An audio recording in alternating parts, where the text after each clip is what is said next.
Hello, so this is the startup tutorial for Hoshi's Crail Nuclear Generating Station. I will explain some basic operational principles, but overall I'm just going to be starting up the plant.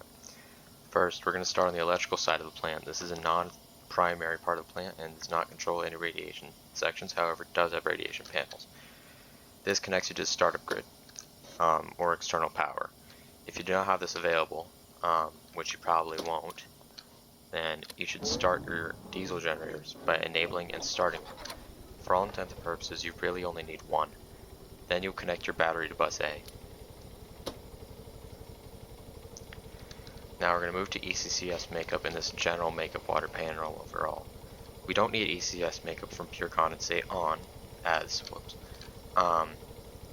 it's already filled, the emergency core cooling system. So we can turn that off. We don't really need to be off-gassing, but you can leave it on. There's never any harm in doing so. Our hot wells are empty. I will explain the purpose of the hot wells later, and therefore we should make them up. Using the buttons. We should make them up to at least 200 liters or so. It draws from the pure condensate tank. Alright, that's enough. Now I can turn off pure condensate service, which simply takes water from the sea, turns it into fresh water, and puts it in a tank. That's literally all it does. Now you'll open up all our isolation valves. Isolation feed isolates feed water loops, and steam isolates the steam loops, of course. Emergency core cooling system doesn't really matter for all intents and purposes. Right now, it's an emergency system. And I forgot, on this plant, I did it stupid. You have to enable the alarms by pressing the silence button, which will soon be labeled unsilence.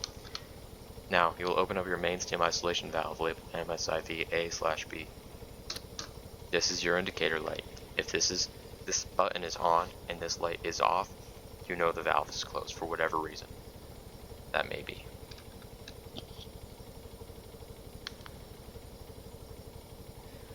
Now we're going to proceed straight to our rod panel. We're going to start by pulling the rods all the way out and unsilencing this panel as well. We're going to bring these rods up to temperature. We're going to bring it to a hot idle of 105. We can press auto rods. This panel will be changed to not show megawatt seconds because that makes it makes some sort of sense, but it's not calculated the right way, so it doesn't matter.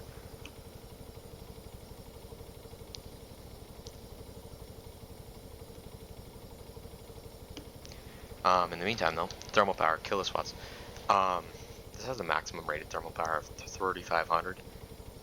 Most of the time you'll see it between around 50 and 400 under normal operation, and probably like 2,500 during hot startups.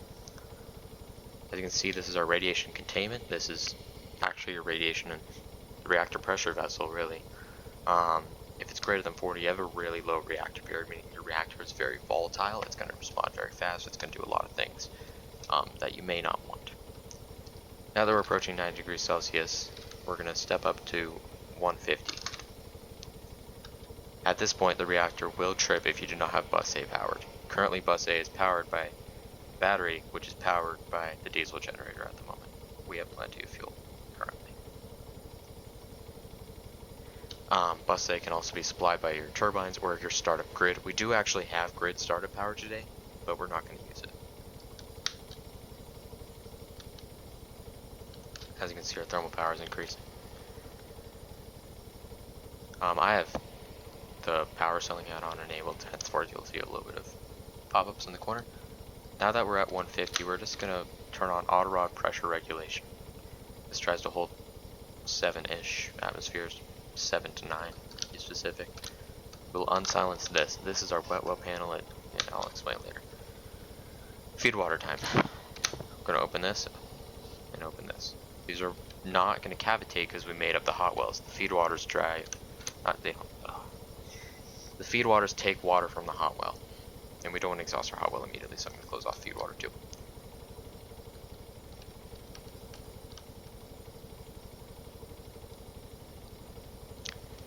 And generally, since there's not much pressure in the hot well and the feed water set to low speed.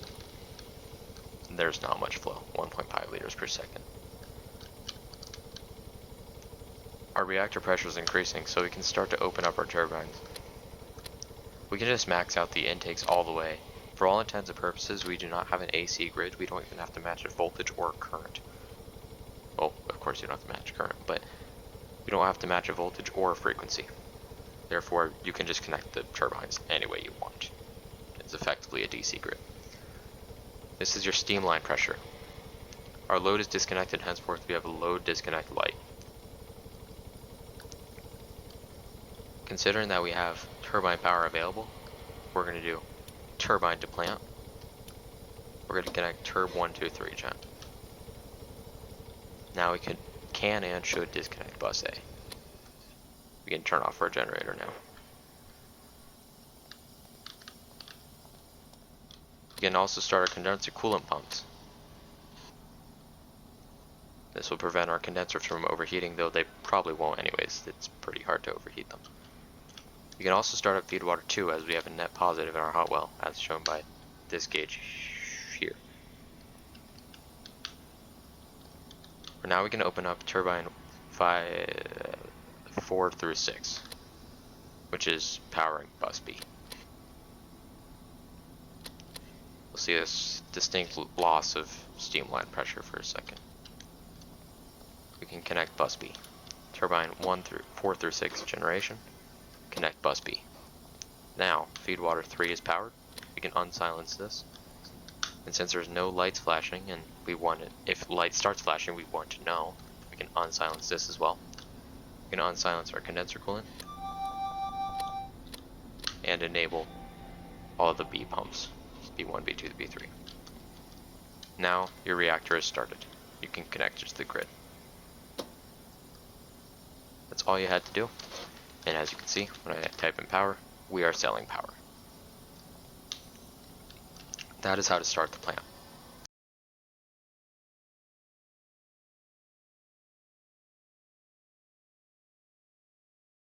To the B3. Now your reactor is started. You can connect it to the grid. That's all you had to do. And as you can see, when I type in power, we are selling power. That is how to start the plant. For destruction of plant, I'm actually going to lead you out of the control room. I'm going to leave the control room. We're going to go downstairs. Forgive me, this plant is not very well decorated. We're going to close that door. There's a little bit of warmth in the containment. It's pretty warm. It's just where the reactor is, and we preheat everything in there. We can close that door behind us. We're going to inhibit the automatic depressurization system. We're going to get up. I'm going to close this door. Now, we're going to walk back upstairs to the control room.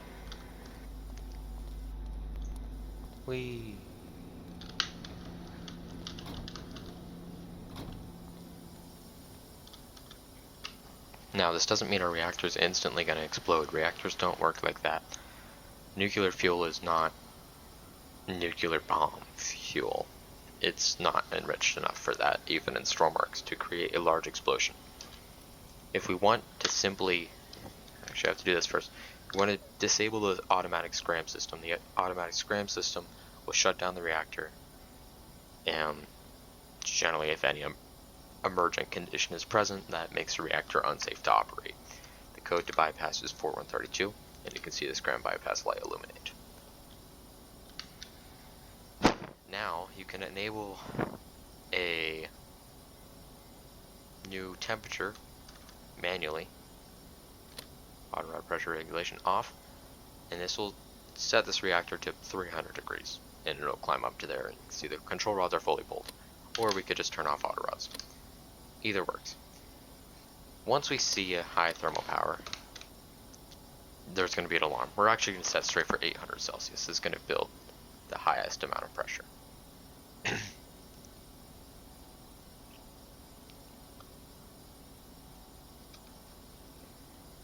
If you just want to release radiation, you can set your your temperature to really anything above 1500. Anything above 1400 will probably do it. But it will not result in an instant explosion. You can hear the high thermal power alarm. This cannot be silenced.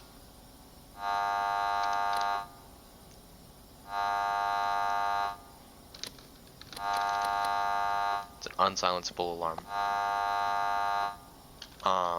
Eventually you hear the fire alarms go off and maybe even the control room pager.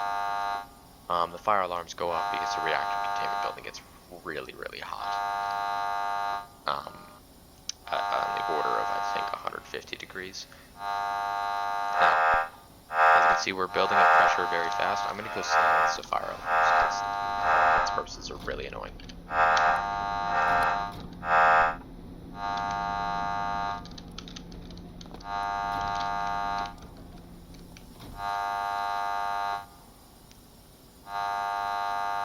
As you can see, we are gaining reactor pressure, vessel pressure very quick. Or the pressure inside the reactor pressure vessel is rising very fast, and eventually it's going to cross the emergency threshold of 15. At this point, this is an emergency condition. The reactor will be automatically shutting down for this, no matter the temperature, no matter the situation. At 18 atmospheres, we will have automatic depressurization kick in.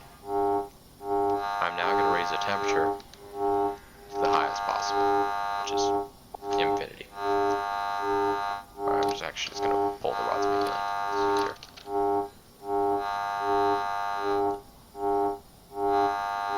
By now, automatic depressurization system would be enabled.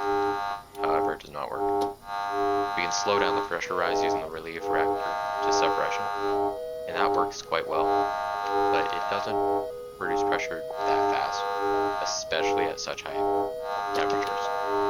You can also render steam release, which will relieve faster, but it does give the environment through a filter vent. You can see our pressure continuously rising, and our temperature is rising too, and that is your meltdown threshold. You'll hear a loud bang on.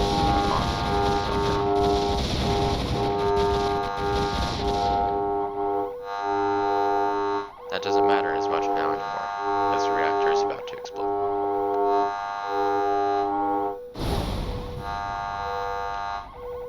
Your MSIV has tripped, mainly due to the instant lack of pressure.